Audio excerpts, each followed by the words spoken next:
Did some more Kusarigama training and got a little footage of it this time. I want to share it, but this is not full-on sparring. You know, in martial arts, for learning, you don't always want to go full tilt, far from it. I remember the head of a Brazilian jiu-jitsu school I went to for a while always saying, learning speed, slow down when you're rolling, right? That means, of course, when you're wrestling.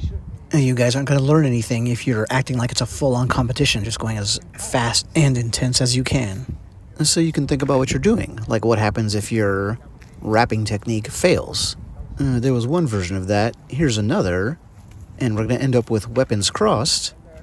So you'll see I try to take advantage, after being recommended this motion by my friend, to use that advantage. I have a two-handed weapon, push against the one-handed one.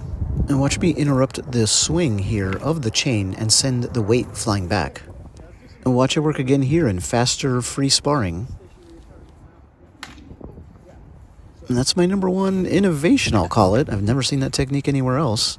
The reason I'm swinging one-handed here is because we were mimicking, I had gotten my other arm injured. He'd scored a hit on it with the weight. Here I interrupt the spin again, like we talked about, and immediately, of course, try to move in, but get blocked. So then I back out. You don't want to stay up close, nose to nose, where the Kusarigama man can start wrapping you up with the chain. And you might have seen, as I was thinking about and doing that, he was thinking about and executing a low kick to the inside of the leg. And by the way, we're using a bamboo tachi, basically, so that extra length over a katana, it actually makes a difference. It's not a world of length, it's not a 3 feet longer or anything, but it does change things because you're at such a reach disadvantage as the swordsman in this equation that any little bit helps. Now that being said, it's a heavier sword too, and in a duel like this, I don't know if you'd really want anything that slows you down. So of course you don't feel that disadvantage when you're holding a piece of split bamboo. A lot of times you end up in a tug-of-war situation, which is pretty unique in weapons circles and fighting if you think about it, like here. And you can see I got the worst of it. So let's see how that happened. Like I said, you can end up in this tug-of-war, and, you know, it's instinctual. You don't want to let this go. I grabbed it as the swordsman when the opportunity came up, because that way it can't be swung at me anymore, obviously. But now I have to use a longsword with one hand, which is definitely not ideal.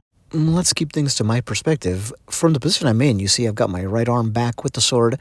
I went for something that I think most people would. It's pretty natural. I'm going to try to use the rope to pull myself towards my opponent and strike with the sword. Thing is, a one-handed longsword swing is obviously going to be nowhere near as powerful as two-handed. And so the Kusarigama man has a much better chance of effectively blocking with his one-handed short weapon.